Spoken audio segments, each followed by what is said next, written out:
এবার ঢাকা থেকে গাজীপুর আসার পর আর রাজাবাড়ি যাওয়া হয়নি। রাজাবাড়ি বামুনগাঁও যেহেতু আমার শাশুড়ি থাকেন, বর্তমানে আমার শাশুড়ি আমরা সবাই একসাথে আছি, তাই আর রাজাবাড়ি যাওয়া হলো না। কিন্তু শাশুড়ির দরকারে আমাদেরকে রাজাবাড়ি যেতে হলো।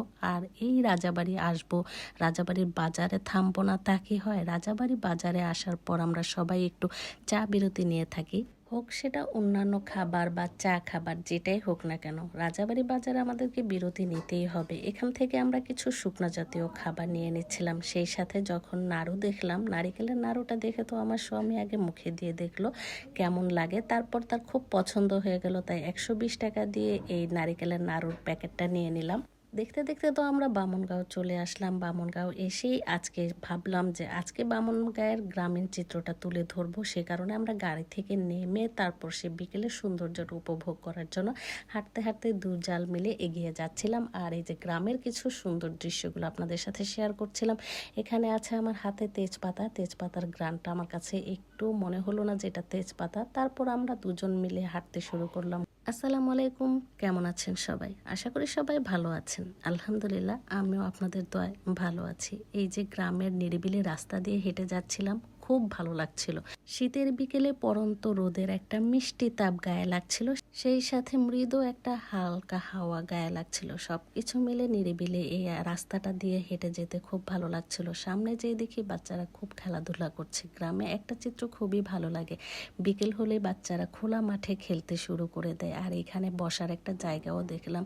আমরা এগিয়ে যাচ্ছি, যতই এগিয়ে যাচ্ছি গ্রামীণ চিত্রগুলো আমার কাছে ততই ভালো লাগছে।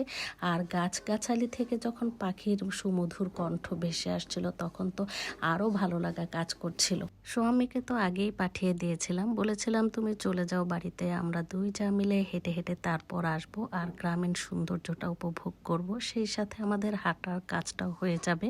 তো যাই হোক, আমরা এগিয়ে যাচ্ছিলাম সামনে, আর সুন্দর একটা মাটির বাড়িও দেখলাম। সেই বাড়ির পাশেই আবার ছিল টায়ার দিয়ে একটা দোলনা ঝুলানো। সবকিছু মিলে গ্রামের এই সৌন্দর্যগুলো আসলে কোথাও পাওয়া যাবে না, একমাত্র গ্রামেই সম্ভব এত সুন্দর নিরিবিলি পরিবেশ। সেই সাথে ক্ষেত খামার, গাছ গাছালি, পাখির সুমধুর সুর। ধান ক্ষেতের পাশে একটা র্যাকেট খেলার কোর্ট দেখে খুব ছোটবেলার কথা মনে পড়ে গেল।